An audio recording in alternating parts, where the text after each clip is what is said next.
This is a video showing how the J&S VelveTouch Rev Limiter works. Right now I've got a single channel Vampire running. Actually the stock ignition is running the coil. This old black box simulates stock ignition. And you can see in the pressure chamber there's a plug firing. And right now the Vampire is not connected to the system, so all it's getting is 12 volts and ground. So I'll connect the coil negative signal to channel 1 input back here on the Vampire connector. Okay, so now Vampire will be active. So tapping on the knock sensor, you can see it's retarding individual cylinders on the gauge. And on the display, it's retarding individual cylinders.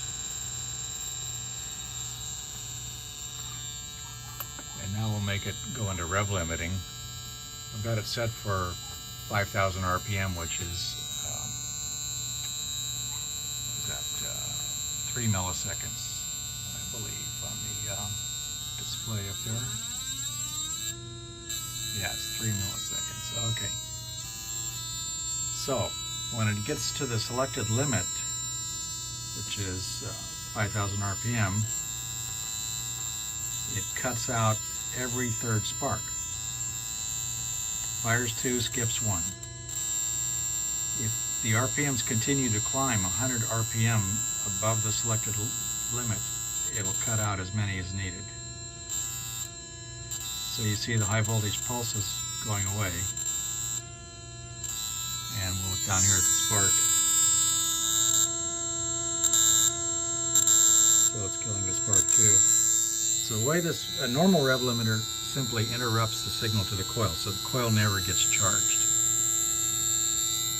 With the Vampire, it grounds the coil.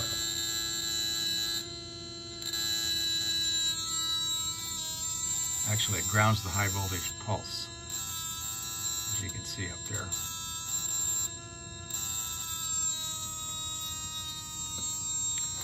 And when the Vampire retards, it grounds the coil during the retard angle.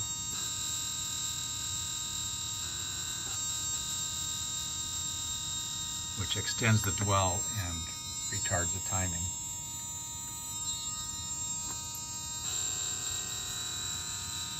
Okay, I'll flip it. There's a switch on the front here, lets you select retard all or retard separate, so I'll put it back in retard all. So now all cylinders are retarded equally.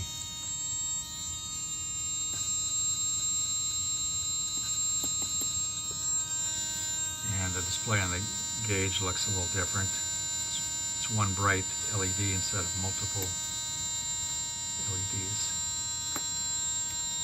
Okay, that's it.